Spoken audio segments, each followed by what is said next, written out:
And also your paper. That's everybody's paper. Also our paper. That's our paper. And it's a pod paper. Pod paper. Pod paper. You crumble it up and then it's a paper pod. It's a pod paper pod. It's a pod paper pod. Make sure your phones are muted, please. Oh, yes. Not on vibrate or anything. And other signals and shit turned off. Oh, right. Let's turn off. Yeah, make sure your Bluetooth is off. Yum. Thank you. So reliable. Gives me a great sense of security in our home. that I will always pick up on your Red Robin reference? Yes. Oh, that's what that was. Yeah. Okay. Yeah, that's Red Robin. Does everybody feel comfortable with the thing in front of their face? Red Robin. I mean, Yum. you get used to it. I get used to a thing in front of my face. You nasty. I am nasty. Nasty chasty.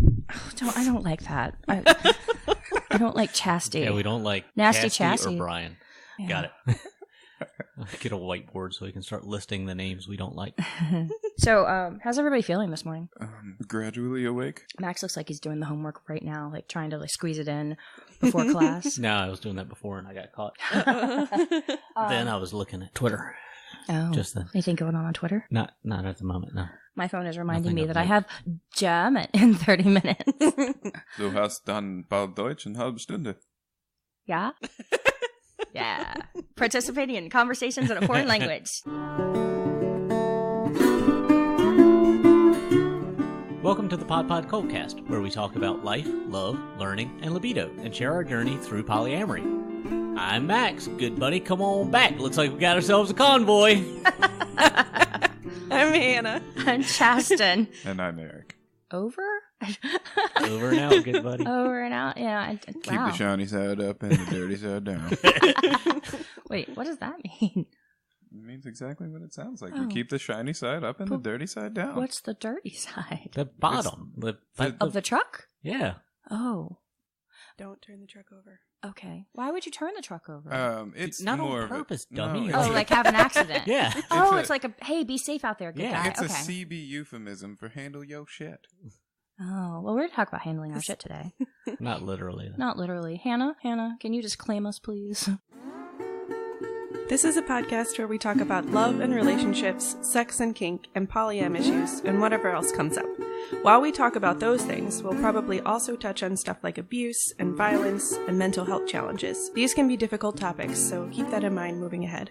Speaking of mental health challenges, you just said handling your shit. We're going to talk about handling our shit and anxiety today. I think it affects all of us. We're going to go around and I'm going to ask everybody a question about how anxiety affects your lives. I'm already feeling anxious. Okay. See, well, it's affecting you right now. Who wants to be my first victim? I'll go. All right, Max.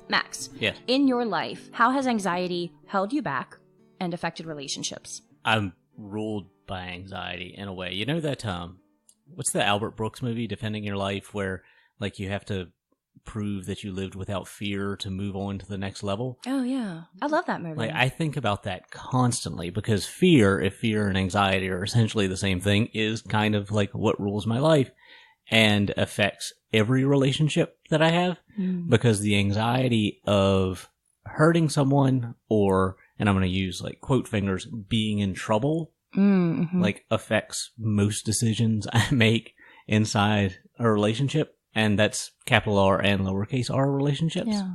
Do you want a more specific answer than that? No, I mean, that's a fine answer if that's your answer. Yeah, that's my answer. Who's next? I'll jump in and say times 2 on that. Yeah. It has in many ways kind of ruled a lot of things that I've done in interpersonal relationships, or really just pretty well everything. Okay, so I'm going to ask you a different question. Okay. Since you have a similar feeling about it that Max does, what have you missed out on in your life because of anxiety? Oh, good Lord.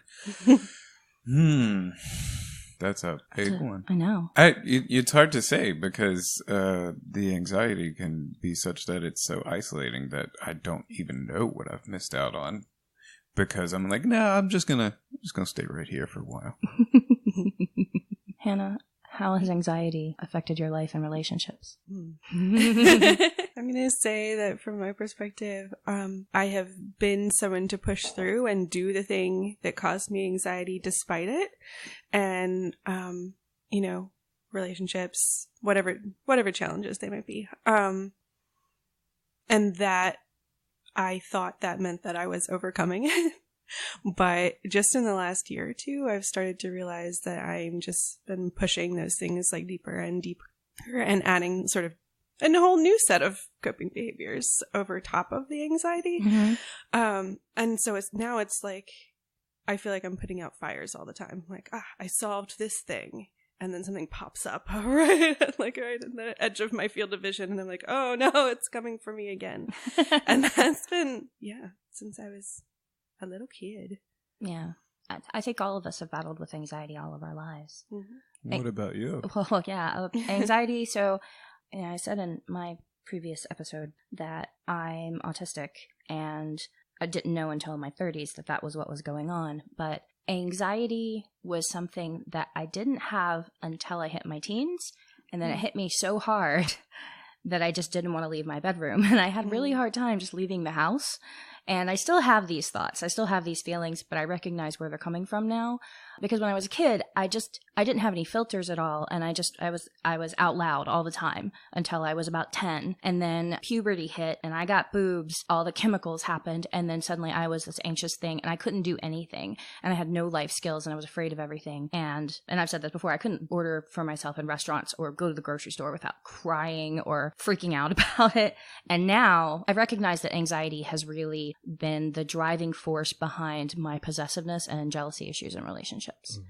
And I think that's been a challenge to overcome. But when I recognize I'm doing it, I at least recognize I'm doing it, and I try not to overcompensate in the other direction. Yeah, I think you and I have a lot of same stuff, and I don't know, probably maybe all of us do. Yeah. About being anxious about just messing up a very simple transaction or conversation or whatever. You said getting in trouble, worrying about what the other person thinks. I don't worry about that now. Even with, I certainly still do. Even with strangers, like practicing my order in a restaurant. So like I nail the in the moment when the time comes. Nail the like order of how I'm supposed to do it. Like, this is the thing I want. This is how I want it cooked. These are the sides that to have the whole thing. Well, I do that. My anxiety didn't allow me to see the anxiety of others in relationships. You know, if people who know me have heard me say that anxiety is selfish, anxiety is self-centered, anxiety is, it's all about me and I'm going to mess up and everybody's going to know. And Max, there was a moment when you and I were at the movies. We went to Cinebistro, and I don't even remember what we were seeing, but we got there late enough that the waiter wasn't coming over, and I wanted an iced coffee or something, and you were going to get it for me. And it was about a year of me taking Lexapro. And so and Lexapro has some anti-anxiety things just built in with it. And I was sitting there, you were going to get up and get me coffee, but I could see your anxiety for the first time. And it was this revelation, because prior to that, I just I interpreted everything that you were reacting to in your life as Chasten's doing something wrong. And at that point in time, I go like, oh, I just want coffee. Oh, Max is nervous to have to get up and go talk to somebody about it. And it was mind-blowing for me, because I felt so much empathy and compassion for you in that moment. And I recognize that. Do you mean because normally you would be feeling those things? Normally I would be feeling those things, and those things would be so loud in my head that I wouldn't recognize that Max's body language and vocal tone were stressed, not annoyed with Chasten. And that was important. Well, just that thing I was just talking about practicing orders. I think I'm overusing the word anxiety, or misusing it in some ways, but about practicing orders, your coffee order does make me very anxious because it is complicated. And I don't like giving bad example. Order. But the thing is, though, me having a complicated coffee order is not something I'm doing to you. No, I'm not doing anything wrong. And prior to that, I would have felt like I am doing something wrong. I should order a coffee with cream and sugar, and that's it. And because I'm a terrible person and I'm selfish and I'm needy, and if I didn't have such complicated needs and emotions all the time, then Max would feel happy all the time, and I'm doing everything wrong, and like that's what was in my head 24/7 in our relationship and my relationship with everybody else. And it was that moment for me where I was like, oh wait, Max has the same thing. And then I've come to learn, like, oh wait, everybody has that same thing where they're like, I just don't want to fuck up right now. Please don't let me fuck up. I'm going to fuck up. Please don't let me fuck up. And I think everybody's holding that tension to whatever degree within them. And I just couldn't recognize that out in the world because I have theory of mind issues. And that fuck up thing is especially pronounced at the movie theater, because like there's going to be a point where the person says, enjoy your show, and you say, you too. And you go, oh God, no! Yeah, and we know that everybody does it. Why do we give a shit about it? Why do we have that in us? Well, anxiety, that's why. But what do you think causes that within you? A big part of my anxiety over those social interactions and those kinds of atmospheres are the feeling that I should never inconvenience another human being ever. Yes. And I don't really know. I always say that my parents put that into me, that my dad, who was a difficult personality, made that such a priority to never inconvenience anyone ever. I don't know. Maybe it just comes from my brain. And maybe I'm like hanging some shit on the old man that he doesn't deserve. Yeah, I was raised to keep up appearances. You don't make your problems other people's problems. Right. And it was funny when I entered the corporate world of customer service, and it was, if you're having a bad day, it's nobody else's problem. And I agree with that statement, but I had grown up with that in such a hardcore way that I was self-sacrificing to a fault. I would bend over backwards to make sure I wasn't inconveniencing anyone, and also to keep myself out of situations that were stressful for me. And so I missed out on a lot of opportunities, I feel. To follow that to a logical end, it can also lead to, like, for instance, at work all the time, I've defined my role by doing everybody else's job because it's easier that way. Than communicating with people? Exactly. Yeah, I could be inconveniencing you by getting you to do your job the way it's supposed to be done, but you're not really getting it. So, you know what? Don't worry about it. I got it.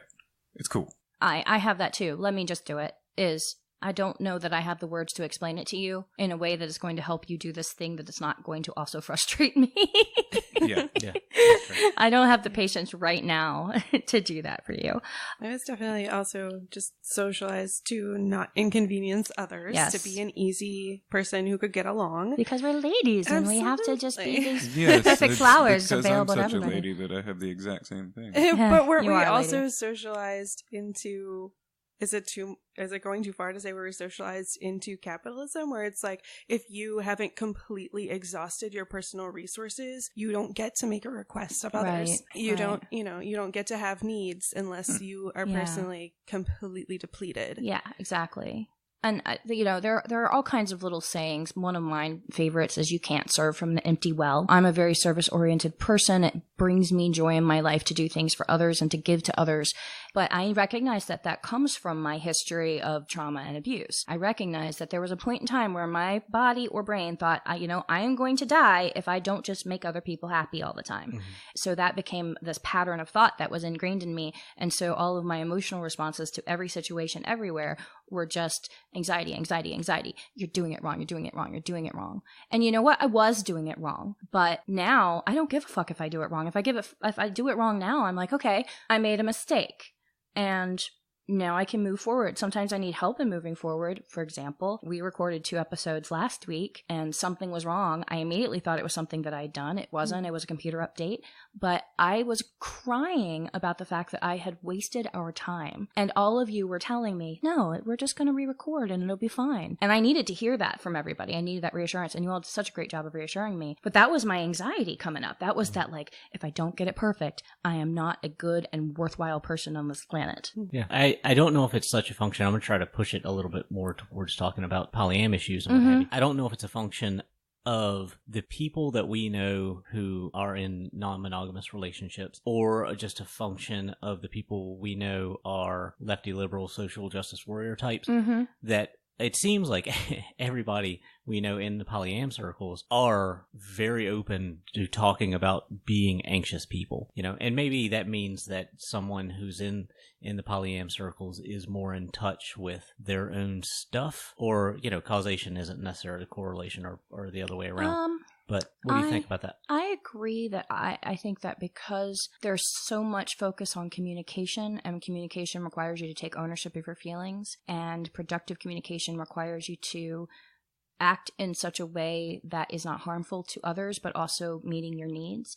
I think those things, combined with the fact that we are in an age where mental health is more predominantly talked about in society, especially online. I think the internet has really opened this up because people who weren't talking about things now have a forum where they can talk about things and get information anonymously. And that's very helpful when there's anxieties. But I don't think that there's some special level of openness in the poly community. I think that it's more so that it's more recognition of issues within oneself. It's a confluence of coincidences. Yeah, I think that we're just at this point in time in society more self-aware as a species, and that's not always good, because I think that can feed into itself and become this anxiety feedback loop. Depends on how you react to that Exactly. self-awareness, because Exactly. that is also what leads to the like love me at my worst attitude. Yes. And saying, you know, I'm owning my shit, basically, but you're just owning it. You're just letting it pile up and not Right. actually doing anything about it. Right. Yeah, there's a difference between taking ownership and then acting in a way that is consistently and constantly improving how you respond to things. In relationships, oh golly. You know, I think, just to touch on one thing, this is just my personal opinion, I think that we're superficial in how we talk about mental health challenges openly, especially, you know, what I read on Twitter and what have you. We all go like, oh, we can now talk about being anxious people. We can talk Right. about depression. We can talk about suicidal But it ideation. becomes We sort can of a talk about those personality things. trait. But then when it comes to very serious mental health challenges, we still stigmatize that and don't want to talk about it. Absolutely. Yeah, Don't wanna- Absolutely. it's this year's gluten allergy. Well, yeah, I mean, I think that the wellness movement, as I'm going to call it, and I believe that the wellness movement is a wellness and self-care movement are a result of not having access to good mental health care and not having access to good medical care and health insurance not being, available to everybody Yeah. at an affordable cost. The DIY-ification. Exactly. I think we've become a DIY, it's better if you just do it yourself because you don't have to pay for it. Right. And I think that that's prevalent in the wellness community. And with anxiety itself, though, what I have seen is that people go like, oh, well, I'm just an anxious person. And here are all these memes that point out how that's adorable and cute and how you're supposed to take care of me. And that's not the case. Gosh, Or productive. a couple weeks ago, you had a little health scare and we went to the urgent care clinic. Yeah. And after you checked in, we were sitting there right next to the little check-in desk, so I could overhear the next two people that were checking in. And the first woman after you had a rash. It was a Saturday night. Yeah. Like, why would you pick to go to the... But anyway. Yeah. Like, had a rash that she wanted checked out. And the next guy, like, was like, yeah, I've had this, like, nagging cold for a couple weeks, haven't been able to shake. And I was thinking, like, dude, it is crazy to have health insurance. You just go to the doctor for nothing. Yeah. Yeah. You know? I don't go Yeah. to the doctor when I have a legitimate issue. Yeah, I haven't been to Well- the doctor in like 5 years. Okay, Like, so- it's crazy to have health insurance. This right? is a really big aside because I had a very great experience this weekend. I'm a big fan of urgent care clinics because I don't personally, I have a relationship with my neurologist. That's the doctor I need to have a relationship with. Everybody else is just like going and getting an oil change at Jiffy Lube for me. I like urgent care because I can go, they do the thing, they give me the drugs, I leave. And I don't have to like interact with them past that. But I really like Minute Clinic because they have nurse practitioners, and nurse practitioners are by far more compassionate healers than doctors or just regular nurses. And Amen. and they can write prescriptions. But at Minute Clinic, they have a thing now, not sponsored, where you can talk to a doctor over your phone on a video chat. And it took me 4 minutes to get a prescription for my asthma issues. And they were personable and they were focused on me because we were on a phone call. It felt much better than most experiences I've had. And this has been true of therapy for me as well. The online therapy things have felt more focused on me. I used to use breakthrough.com, and that was a video chat that I had with the person on a weekly basis. And it felt more devoted to me, and it was special. So I like the fact that we can not only just go to the doctor whenever we want to, but we can also just get care in our homes without having to leave our houses is amazing and important. Following that path a little bit, do you mean to say that that feels more personable than, say, being in an office with that same person? 100%. So Do you think that that is because you are on your like home turf when you do it, when it's on a phone? I feel more and not confident. having to yeah. go to an office. Absolutely. All of these being anxiety building. Absolutely. Okay. Absolutely. I first really noticed it when I was seeing a psychologist, when I was going through my autism diagnosis stuff, that he would sit there and eat his fucking lunch in front of me. He would sit there and do paperwork for other clients while he was asking me invasive questions about my polyamorous life because I was this interesting little bug on a pin. That sucked because it wasn't focused on me or my problems. And so when I started using the online therapy through Breakthrough, and now there's Talkspace, I'm looking at a screen. Their face is looking at me the entire time. They're not shuffling papers. They're just listening and using their skills in real time. At least maybe it's not within your view that they're doing things like this. Like, Right, they could exactly. still very well be doing Exactly, these but things. I'm also in the comfort of my own home and typically in my pajamas in my bed, and that makes me feel safe. So that I think that is transferred onto them. And we've gotten off topic, sorry, but I think that it's important that we do have access to more care, and I do believe that mental health has been more lumped in with regular health coverage, whereas in the past they've been completely separate. But Sure, the brain is in the body, and it should be treated as part of the body. Right. You know, my personal stuff has been being concerned that I am not giving enough time to a relationship that's not my at home nesting relationship. Mm-hmm. And then when I am trying to invest that time, being worried that I'm taking too much time away from home or too much money away from home, spending money on dates, nights out, whatever. But really that is my own stuff. Yeah. Like, and this is a struggle that I see you have constantly. Yeah. You like I have that constant checklist. There are things that I need to do. It is wrong for me to sit down and play this video game right now. Right. Yeah. But the thing is that if this is the thing I want to do right now, and this is the thing that brings me joy, all those other things aren't emergencies. And my brain is just telling me it's an emergency. It's a lie. Yeah, that's fair. I think that sort of transactional view, right? Like, so we're always focused on those limited resources that we have and whether or not we're stewarding those properly. Those aren't bad impulses to have, right? No, That's part of who we are as people. That's an awesome thing. But the anxiety about it has to do with the shame. Right. So what if I am emotionally bankrupt this week and I have to call on somebody else for help and then I owe them? It's like this complex of like trying to predict the future that I think leads us into issues that don't necessarily look like anxiety whenever they come up. And for me, that's like anger has been a huge part of that it took me a long time to connect back and say, hey, when I'm having these, outbursts or these frustrations, that's an anxiety attack right there. Right. That's me saying I inconvenience someone else, but it's not fair that I have to feel this way about the things that I need. So it's your fault. Why did you make me so mad? Yeah. I think that each one of us in this room has an aspect of our anxiety that manifests as anger or frustration. Yeah. Being able to recognize that and go, that person is not upset with me, that person is having anxious feelings that have nothing to do with me, has been very powerful. And I think that the two things that have contributed to that, the fact that I do take medication for depression and anxiety on a regular basis, and that was something I fought against a long time. And there are two books that have really changed my outlook on my own mental health. Can I guess at one of them? Yeah. The Four Agreements. Nope. Oh, man. Nope. Oh, no, go on. No. But I mean, I guess there are 3 resources then, because I would lump the 4 agreements into helping me realize that it is not about me. It has nothing to do with me. Don't take it personally. That's one of the agreements. No, there's a book called Healing Trauma. There are 2 books. There's a workbook called Healing Trauma, but there is a book called Walking the Tiger, Healing Trauma, by Peter Levine. And that book talks about trauma in such a way that it puts the idea forward that as human beings, we don't seem to honor the physical coping mechanisms that have to happen to tell our bodies that we're okay. And so when something bad happens to us, especially when we're younger and we're forming our patterns of thought and we're being sort of domesticated by society, that we start building all of these associations where like, this is an emergency, this is bad, you're doing something wrong. And that's where shame comes into it. So that book really helped me realize that, okay, this is all stuff that happened to me a long time ago.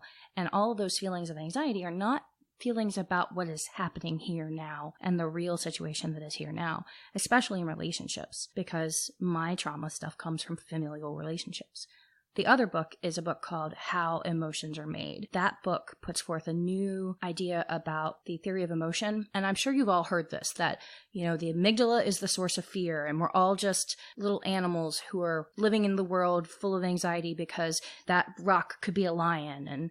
and our brain wants us to be safe all the time. And it's true, our brain does want us to be safe all the time, but how emotions are made really helped me realize that I have power over my emotions. My emotions are not me. I can accept that feeling within myself and then move on from it and change the way that I respond to it outwardly. And that was really, really mind-blowing. I say mind-blowing way too much. But my mind gets blown constantly. So anybody want to jump in on that? Yeah. No? We're gonna leave that one alone? Okay. So in relationships, and especially my relationships with all of you, because I've had romantic relationships with all of you, I can see this sort of progression of fucking it up less, I think. So like with Max, I fucked that up the most. Hannah, we know where our issues were. And then Eric, like, you and I are doing pretty okay. Yeah. And those resources allowed me to think about my own anxiety in a different way and see it as not something that is me, but something that's happening to me that I can change my response to.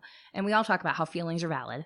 Right. We say it all the time. Your feelings are valid. Your feelings are valid. But what's not valid is how we act on those feelings. Yeah, how I react is often invalid. Yeah. Well, you're just an invalid person. That's okay. Mm-hmm.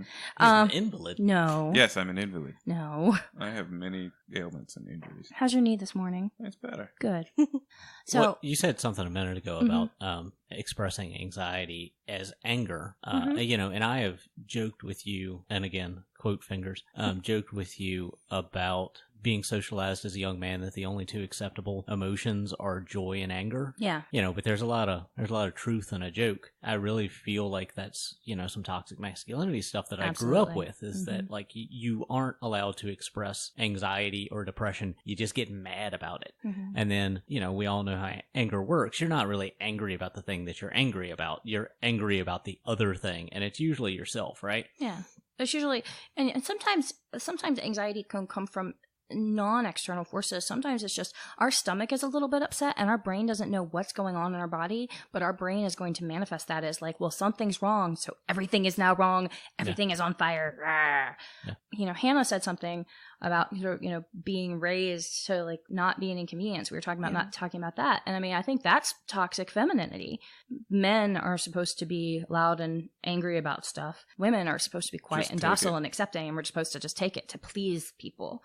And, both of those are wrong and not helpful. I'm not going to stop talking about Brené Brown until y'all go listen to that talk. Oh, yeah. And also her talk on shame. Like, yes. Listen to her talk about shame. She talks about how we're educated with such a limited vocabulary of emotions. Yeah. That everything has to fit into the big buckets, and we never get down to the level of sort of like granular emotions that we could actually communicate clearly with others, what we're going through, and communicate clearly with ourselves about what we need. How many different emotions could we even think of as we're sitting here? Well, I mean, if we could go down the list, I've seen it posted, especially in one of our local poly groups. There's the wheel of emotion where it has the main emotion and then it has 3 more words that stem from that could also mean that emotion, and then it has 5 more words that stem from those. The book, How Emotions Are Made, puts forth that all of that language for emotion that we have is entirely 100% cultural, and that there are really only something like 4 or 5 states that our body recognizes where either content, where we're frightened or uncomfortable, or we're completely agitated and everything is wrong. And so the brain is trying to filter that through the societal stuff that we have. We talked about labels a lot. And I think it's interesting that with emotions are kind of just labels we're giving ourselves at that time. And we're trying to communicate a feeling through the language that we have. But all of that is really culturally driven and not entirely what's going on within our person at that time. I don't know if I'm making sense, so I'm just going to... I think you do. But going back a few lines, you said that it's trying to filter those 4 things into the world. I would actually look at it kind of the other way around, as we're trying to filter the world into those 4 things. Our eyes are constantly seeing things all around us, but our brain is also monitoring our body and has sort of like an internal eye that's trying to figure out what's going on too.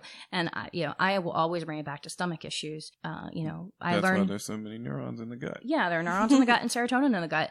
And when those things are funky, we feel funky as people. In your head, though, because they're linked. Yeah, because our brain is in our body. Yeah. Yeah, because mental health is just part of health. Well, what I mean is that what I mean is a lot of times those sorts of feelings in the brain don't actually have as much to do with the brain. Right. They have to do with the gut. Right. Yeah. I think we're talking about relationship anxiety. It may in turn, I think that feeling anxiety within a relationship, it can manifest as anger and frustration. I think it also manifests as jealousy frequently. definitely, often. yeah. You know, I'm still going to maintain and say it over and over. Anxiety is self-centered and has nothing to do with what's going on in reality of now. Anxiety is your body trying to remind you that there's something that's unsafe that has happened to you at some point in time, but it doesn't have anything to do with right now. So right now, I feel 100% safe in my home. But if I see one of you make a weird facial expression, my brain is going to be, Chasten, you just fucked up.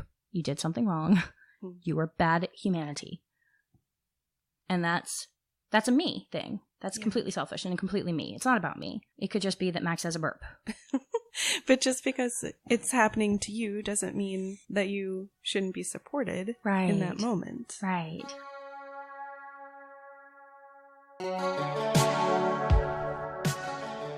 If you're enjoying the PodPodcvlcast, check out our podcast show notes at podpodcvlcast.com, or keep up with us on Twitter, Tumblr, and Facebook at podpodcvlcast, and Instagram at Cult with a V. Love us? Rate us on Apple Podcasts, or help us continue to make this podcast possible by becoming a patron.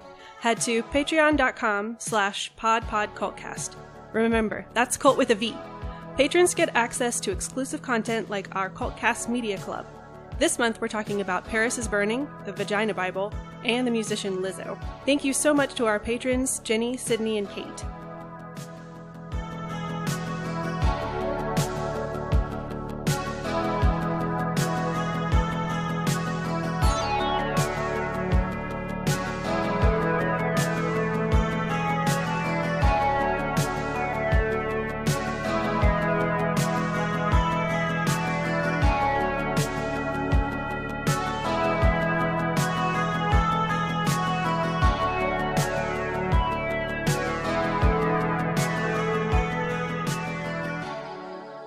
Just asked me if I had the experience of feeling like a bad, greedy bisexual. We were having a little side conversation while we were taking a quick break.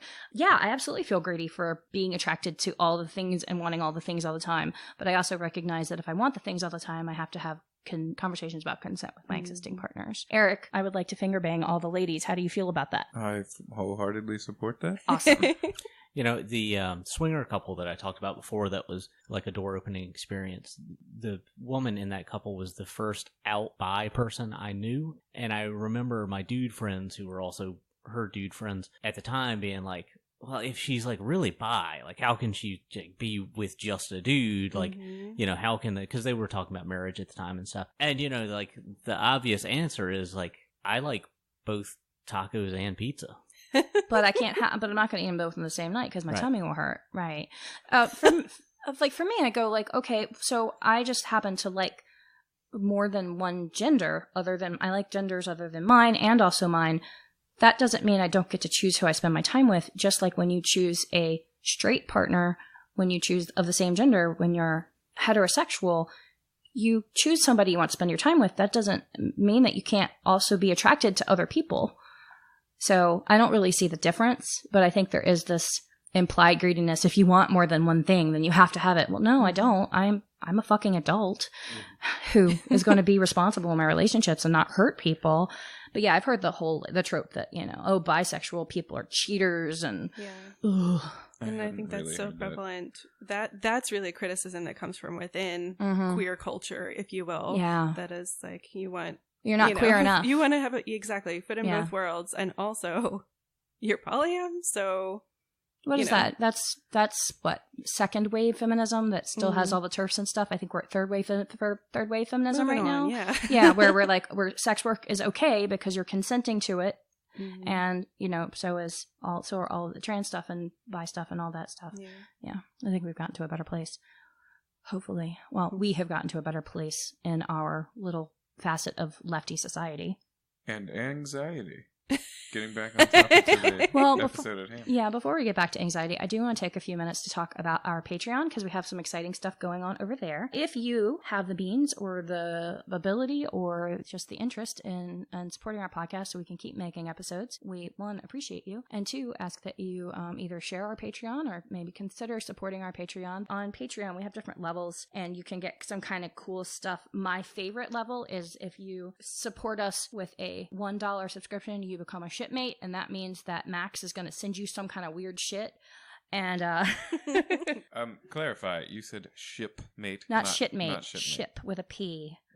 We do have different donation levels you can come in at, and some levels get stickers, some levels get mugs, some levels get t-shirts, but all of our subscribers get access to our exclusive content. And we have something called the Cultcast Media Club, where we talk about either books we've read or movies we've watched or just some things we picked up on a podcast somewhere. Later in the month, I'm going to talk about this great book that I'm reading called The Vagina Bible that is changing my life and changing my relationship with my genitalia and helping me to remove a lot of female shame. Check out The Vagina Bible. We have a list of the things that we're watching and reading. We also watched Paris is Burning last night. We're going to talk about that a little bit, probably before this episode.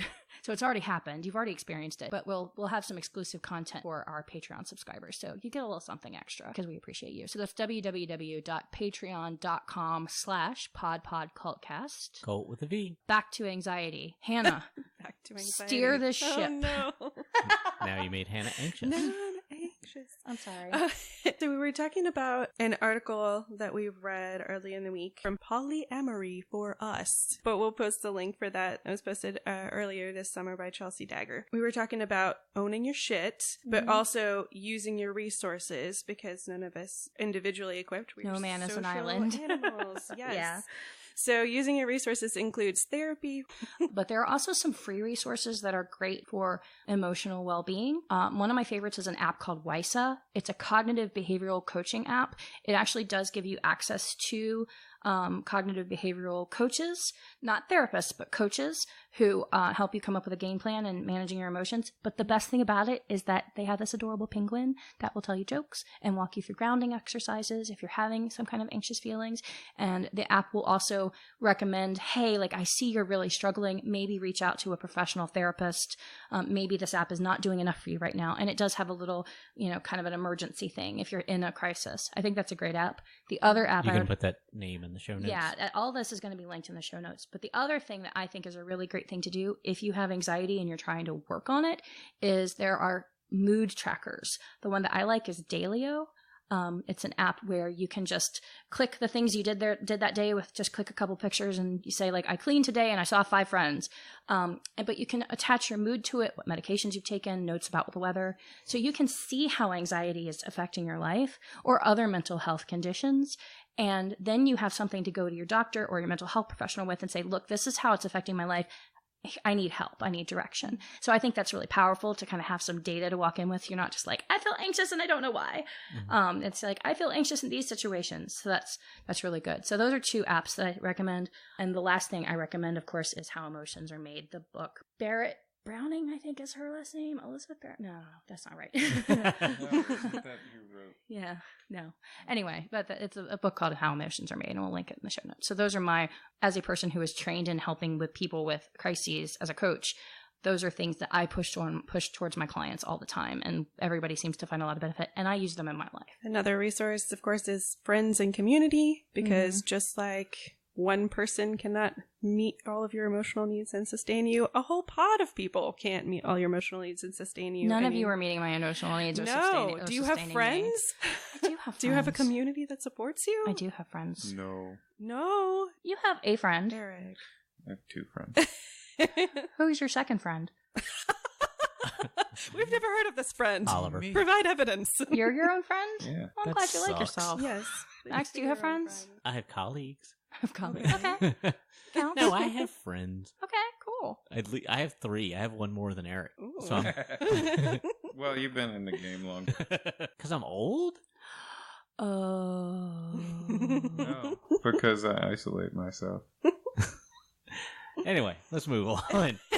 There's Yeah, nothing to mind there. Yeah. Fun derailment. Yeah. I think friends are a really important part of self-care, and I've talked about in the past that I think that there are relationships I have in my life that would have not have survived if I hadn't been able to reach out to friends. I have a self-care buddy. It's my best friend, Anna. Shout out to Anna. I love you as well. I love everybody today. I just love you all. When Anna and I have some problems, we reach out to the other and we go, hey, do you have the emotional space to talk to me about this thing right now? Do you consent to interact with me or let me vent to you, etc.? Like, I think it's really important to get permission from the other person and make sure they have the space. That's something that I didn't do in the past. In the past, I would just go, blah, blah, blah, blah, here are all my problems, fix it. And that's not cool. Yeah, I'm I hate gonna throw something out. Now, it's not something that we really need to discuss in detail now, but I'm just gonna throw it out. A difficulty with having multiple partners is that when you're having trouble with one partner, it is difficult to talk to your other partners about it because you don't want to trash any one partner to any other partner, right? I think it's valuable to have a third party that's not involved in either relationship to give you perspective. And it's really just not fair because in the moment where you're having a lot of trouble, you can just like trash somebody really unfairly. Yeah. And then come back later to that third party will look at it and go like, well, now you're lovey-dovey again, where a week ago, like, she was the worst human being who ever lived. Yeah. And well, our emotions change and we get over the stuff that we're upset about right then. I think that it feels safe to talk to a partner because we want to have that vulnerability and connection with and there's them. an intimacy That's with that natural inclination to do so, but isn't it somewhat, I'll use the word uncouth? Yeah, I think it is. It creates some imbalance and some unfairness. Sure, it's a conflict of interest. You know, that's actually a interesting point that I didn't really think, but that way it does create like a power imbalance. It does. When you use the word imbalance, like it creates other people are talking about me and I don't know what they're saying. Right, yeah. Yeah. That's one of the biggest anxious feelings that I have in relationships is, oh, people are talking about me behind my back, or somebody's laughing at me, like I'm in a vulnerable place, and others are not engaging with me, but instead talking to each other, which is not necessarily a bad thing, right? That could be really productive, but that's an area of vulnerability for me. But the dwelling on it exactly. is not productive. I think the anxiety part of it fails to recognize the part where if you're in a relationship with somebody, that person is an individual with thoughts and feelings that have nothing to do with you, but sometimes they need to process it with other people, process those with other people so that they can come back to you and be better. And I think that's a hard thing to accept because I don't want people talking about me. I am a self-reporter. If I've talked about somebody, I'm going to tell the person I've talked about them and say, like, here's what I said and here's what I meant and here's how I felt. And I processed it with this person, but I don't often go like, is it okay for me to talk about person? So, because I know that I talk about frustrations with Max to Eric, and I know I talk about frustrations with Eric to Max, and it's just sort of a casual, I'm just talking about my life thing, not a like, I'm venting or bitching right now. So, there have definitely been times in my lifetimes in my relationships where going out to some of those community groups that are having just, a big group circle chat, that's not what we want, necessarily all the time. Hannah, how did you find those groups? On FetLife. Yeah, FetLife. And also, there are groups on meetup.com. They're not as out there because I think people on Meetup, you do have to have more of a personal profile that you're putting out there. And when you say that you're going to something, it's kind of out there for the internet, and that can be uncomfortable. But with FetLife, you can message a group leader on FetLife and say, hey, I want to come to this thing. Is that cool? You don't necessarily have to publicly RSVP to an event, and there's a level of anonymity that's maintained. It just gives you the opportunity to talk with people who may be experienced in what you're going through, but it's not that level of intimacy. So I think we guard our words better in those circumstances and maybe get a different perspective. Well, and I'll reference another one of those sayings that you hear in 12-step meetings is that you always hear what you need to hear. So frequently when you go to those discussions, like somebody else brings up the thing that like you're struggling with at that moment. Yes. And then you don't necessarily have to talk about your thing. You can just hear other people who are dealing with the same thing. One of my hopes for this podcast and the fact that we're being very frank and open about mental health and jealousy and our good things in relationships and our bad things and our struggles. One thing I hope is that anybody who's out there listening right now goes like, oh, I identify with this. I've been in that position. I've felt that way. And it looks like you can get through it. And here are some resources for me to be able to get through it. And I think that's, there are a lot of great polyamory podcasts. Multiamory is the one that always comes to mind for me, but there's also, there are kink podcasts that also touch on consent in relationships, which I think is really important for all relationships. FetLife is a website for kinky people primarily, but that doesn't mean you can't just go and be accepting and find polyamory resources there, because polyamory and queer people and kinky people sort of end up in the same spaces frequently, at least in our community. We have a fetish club, and that's sort of the community center for all the different alternative lifestyles. And I hate the term alternative lifestyle because it's just my fucking life. But Right. Yeah. To what is it an alternative? Yeah. But at some point, you probably want to actually engage with the partner that you're having the anxiety with. You should talk to them directly. Yeah. And so one of the things that we were going over in this article was, practicing active listening and practicing talking about anxiety outside of the anxious situation. Yeah. So that you can, state what you mean clearly and it's not so fraught with emotions. It's hard because I don't think any of us wants to revisit. It's like, oh, I just struggled through something that was really difficult. I'm going to move past it. Great. Yeah, I don't want to bring up the guilt again. Yeah. I've gotten whatever reassurance I'm over this, but you have to go back and say, hey, is this a pattern? Is this something that we need to talk about and address head on? Yeah. And make sure that you're getting the feedback so that you know that you're understood. With my clients, that's something I really push because typically when people come to me with relationship issues, they're coming to me from a place of pain and they're coming to me from a place of I feel like I have things I need to fix. I feel like I'm not doing things right. So once we get to that spot where everything's kind of flowing along, there's this tendency to not want to do the work anymore. And I think it is most important to do relationship maintenance work when you do feel great about the relationship. Have the tough conversations on a good day because it, one, reinforces that habit and it makes it less scary and less likely to blow up into a big situation because when we feel anxious, we're probably going to escalate. And our anxiety feeds into the other person's anxiety, even if we don't want it to. It happens. And it does. It becomes this big tornado of feelings that just wipes through the conversation. And so the conversation gets set aside and it becomes all about, I feel this and you feel this and this isn't what you're giving me. Everything is awful. So definitely having those in a calm space is important. It's something that I'm not good at. I admit wholeheartedly that when I'm happy and things are great, I don't want to talk about negative shit. I just don't. I want to keep being happy and being a monkey pushing the pleasure button. That's what I want to do all the time. Sure, but I think your capacity for that is kind of above average, and so thank you. That's you're not very really kind. shitting on yourself in the sense you do a better job than you think that you do. Thank you. That's very meaningful to me. Well, Thank it's you. not that you're great at it.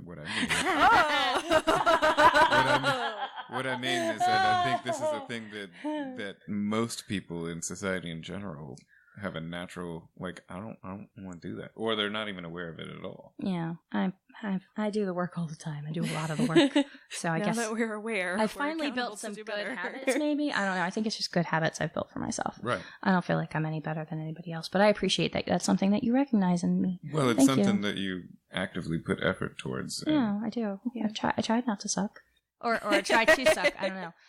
Justin, if I'm going to suck.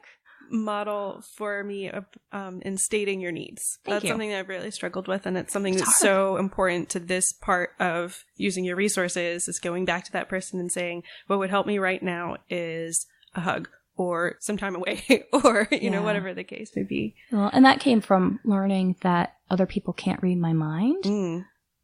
And feeling bad when they weren't reading my mind. Yeah. Max, that's the thing that I think that you and I have struggled with in terms of my anxiety is that there are things I need and I want to ask for and you're perfectly willing to give them to me, but I have such anxiety and shame about the fact that I need them in the first place that I put that on you and that's not fair. Well, and it's a serious weakness for me, or maybe I should say area of growth for me is I just cannot. I don't anticipate other people's needs. I do need you to tell me. I need Hannah to tell me. I need everybody in my life to tell me. Were you about to say Eric? You need Eric. No, Please tell Max your needs right now. No, I need whomever. Because, I'm a guy. I'm dense a lot of the time. Well, I need whomever to tell me this is what I need right now. Yeah. If you need $5, sure. I'll give you $5. Right you need a hug, you need a ride to the airport.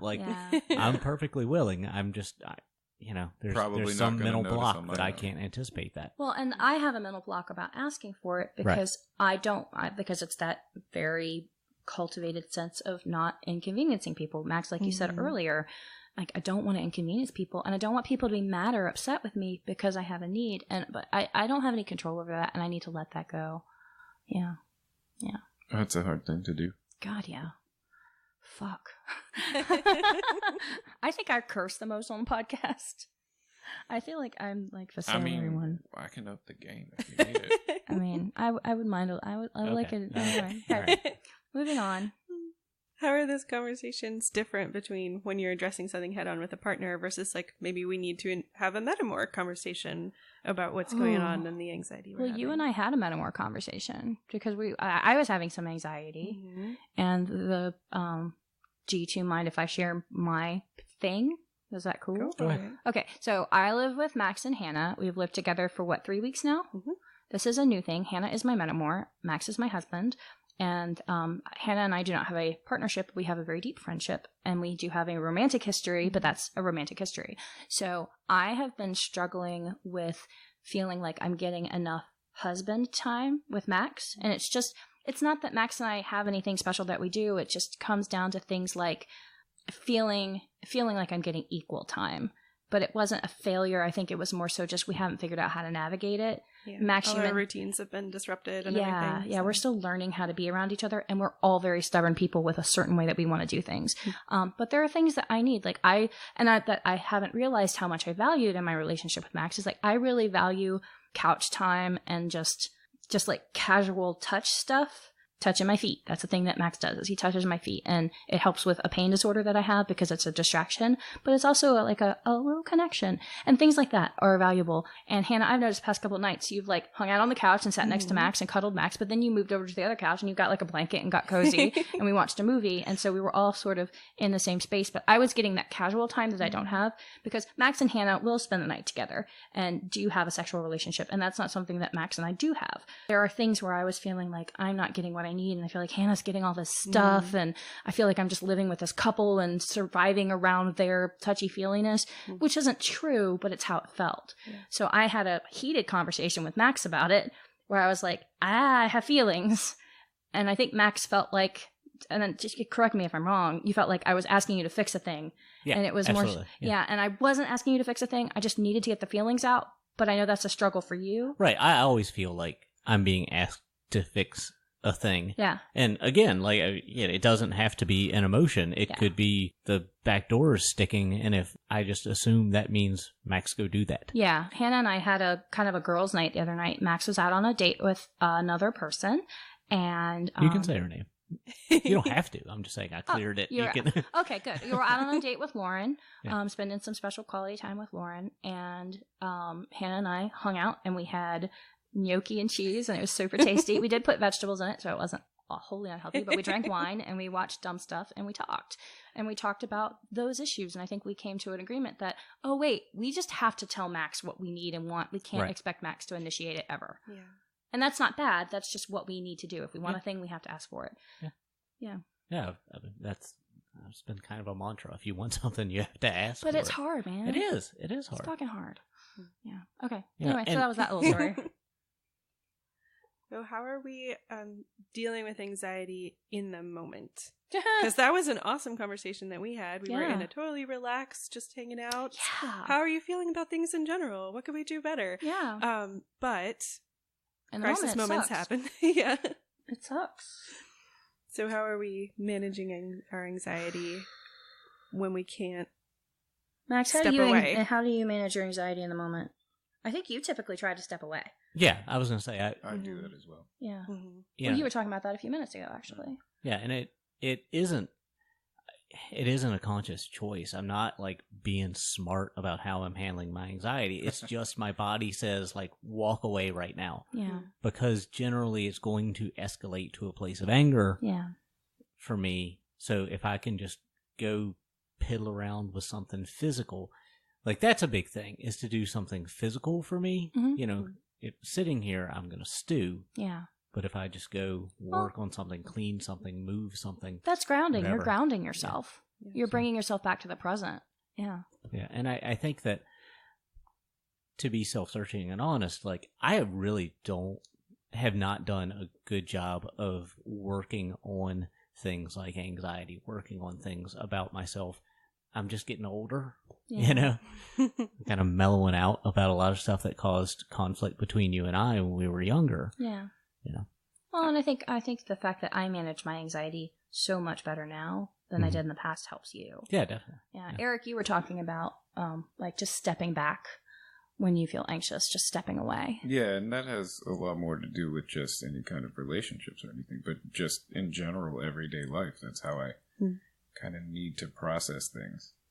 Because, and you used the word stewing, yeah, 100%. If something crosses me, and I'll step away from relationships and polyamory and all that for a second to work life, because it's the exact same thing. If something happens at work, usually it is, as you said, this is the case, we need you to fix this. I'm always, oh, well, now I've got to take on this other role because X, Y, and Z. A lot of times that is real easy for me to get super furious about, because it was something that, well, if you did your job right, this wouldn't be an issue. But okay, I'll save the day again. If I just look at it like that, I will stew on it, and I will be like, well, why can you not just be better? That's very unhealthy, especially since most all of this stuff would come from a completely different background. I can't expect everybody to have the same level of knowledge and experience as myself, because that's not what they had. If I can have a moment to step away from that, to look at something else or work on something else for, like 5-10 minutes, then it becomes a whole lot easier to look at things objectively. And that, I think, is the best way for me to deal with anxiety, is to step outside of myself and try to look at it as objectively as possible. Can I just say that in our relationship, you do a great job of telling me when you're grumpy about something that has nothing to do with me. You do a great job of reminding me that it has nothing to do with me, because that's a source of anxiety. Like if I feel like your tone is short in a text message or something, my immediate response is to take that personally and feel like I've done something wrong. And you do an excellent job of proactively saying, I'm having a shitty day, I'm angry at everything, I'm just not going to talk to you for today or for a while. And then usually you'll go calm down, and then you'll come back, and and it's sort of a let him come to me sort of situation. And it's something that I've tried to pick up from you. I'm having a shitty day, I recognize that these are just feelings that I need to get through. I need to just hole up and be in a blanket ball and watch the British baking show, and that will make me happy, and I'll calm down. So I have a much shorter recovery period, I think, than other people do in terms of that stuff. Like I'm typically like, oh, now I feel 100% better because I've cuddled my dog and what have you. But you've been a really good role model for me in that, in the not taking it personally, and also in the taking time to step back and not communicate when I don't think I'm going to communicate as healthily as I should be. Well, it's funny because I learned how to do that from talking to you about Really? This. Yeah. Oh. A lot of the not taking it personally it's not 100% from you. Yeah. But it has been something that I was already trying to work on that you made easier to work on. Oh, I had no idea. Oh, thank you. Well, I'm glad that I feel like that's a good thing that we work on individually and together. So, yay. High five. I still Mutually struggle really hard beneficial. with being able to disengage or feeling like I have the right to walk away from a situation. I'm not good at that. I'm still practicing it. But I think, I could probably think of an example that each one of you has given me of setting up like a temporary or contextual rule, right? Like we're not sitting down right now to problem solve the whole history of how this point of anxiety happened or why we're disagreeing right now, but I need to not talk right now. Yeah. Right? You just set up a rule, or, I need 10 minutes. Temporary boundaries. I need to go to bed and we'll talk about it in the morning. I think that those have been really great tools that being part of this pod has started to help me with, to say like, hey, we're not solving the problem forever. We're solving the problem for right now, so it doesn't get worse. We're putting things on pause, and we will come back to it, because that's where the fear comes in. It's like, oh, if we don't just like exactly double down on this right now, in this moment it's going to be gone, and like permanent damage is going to happen. Yeah. So, conversely, I would say also the kind of notion of, oh, we'll never go to bed angry. No, I don't think that's realistic. Bullshit. Yeah. It is done nothing positive for me ever in my So life. I saw an art therapist for a time, and I really enjoyed that experience. And a tool that art therapist gave to me that Max and I tried to implement in our relationship, and I think that we still do it in a way, we just don't do it that same way, was it's a concept of sanctuary. When you're having a discussion, you're having a heated discussion, and you feel like you need to pause for whatever reason, you just say sanctuary. And that means that we're going to consensually pause to either be apart or talk about other things, and that the person who calls sanctuary is responsible for circling back within a period of time. That's constructive. It's really constructive, and it was a really helpful tool, I think, when we were practicing it.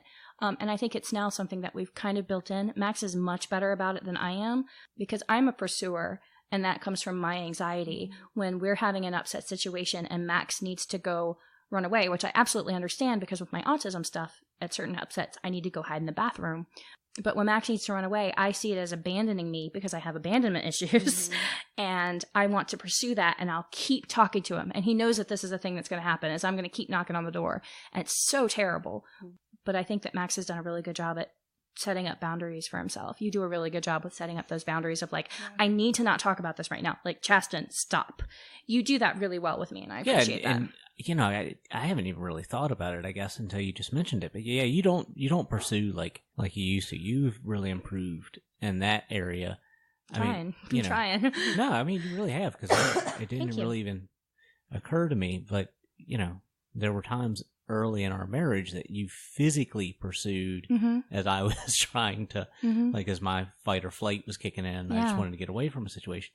Well, and going back to that, you know, that sort of breakthrough moment for me sitting in that movie theater with you when I was like, oh, wait, he feels like I have felt so many times. Yeah. And that's the same thing. I just haven't been able to empathize with it because I've been so caught up in my own anxiety. You know, I was telling a story recently that I've told, I think, each of you together or individually, that the last time I went to New York and I flew in and I was on the bus in between the airport and the subway, and there was a young couple sitting across from me. Can we mention the contact? Can we mention that you have a comment there? Yeah. Okay. Yeah. Can we mention her name? Do you think that's okay? Yeah, I imagine. Okay, so Max has a comment. Comment is like a person that you have a thing with, but you only see him every so often. Right. And we can go long times without communicating. Right, even, but it's still but the then same. It when still we picks up come the same around, way. Yeah. Right. Named Ginevra, who's a good friend of ours in New York that we value, and hopefully we can get her down here sometime. I'd like to go see her up there. But so Max will occasionally go visit Ginevra, but also check out baseball games and stuff. Yeah.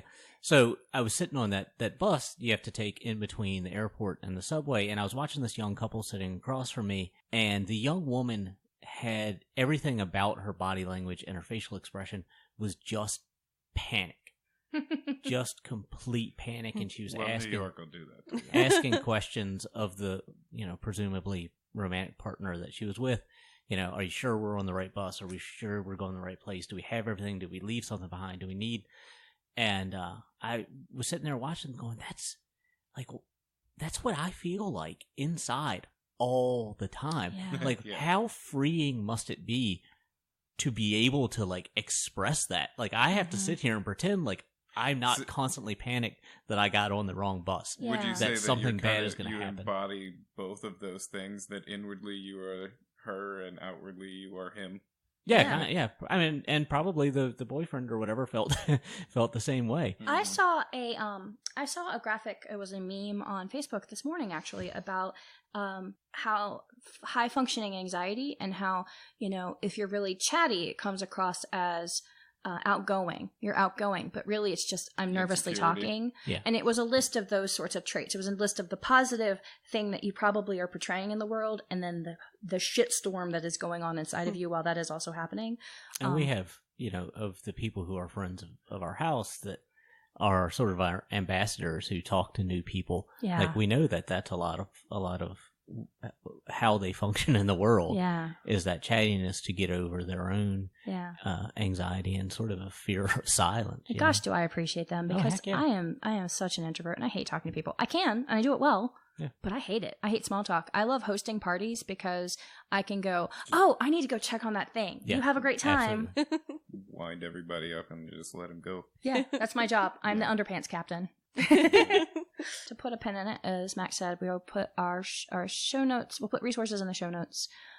So if you're experiencing anxiety or you're experiencing jealousy or anything like that in your relationships, you know, maybe that comes down to anxiety. And I think that, and we've talked about this sort of off the microphone, but it does require self-work.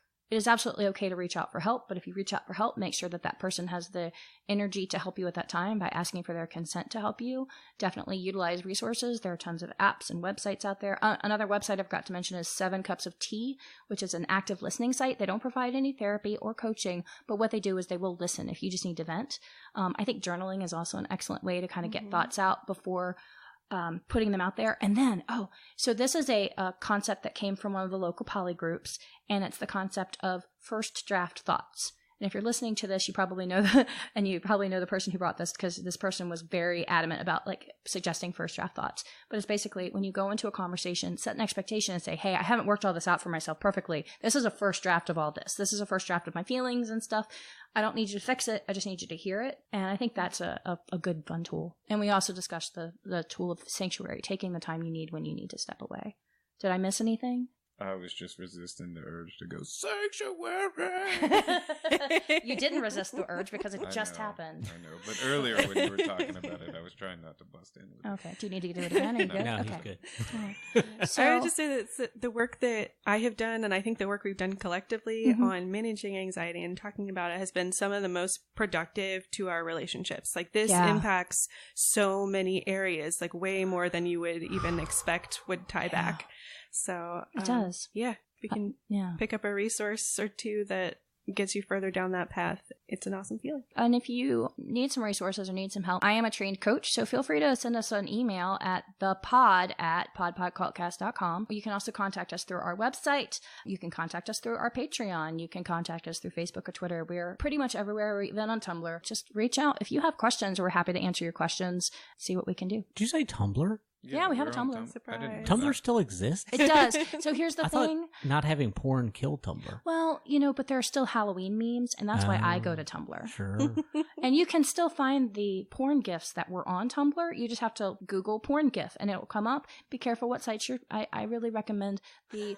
I don't think you want to recommend anything. No, this is I just got a call from our lawyer, and they said don't recommend porn sites. I recommend Pornhub if you Google compilation. If you look up porn gif compilation, if you look up porn gif compilation and then the kind of porn you want, whatever porn that may be, you can find videos of porn gifs that are out there. So you can still have the Tumblr experience without actually being on Tumblr. So that's my pro tip for porn for you guys. It's relevant to my interests. That was much of a thing. So have a great week, everybody. Thanks for listening. Bye. Bye.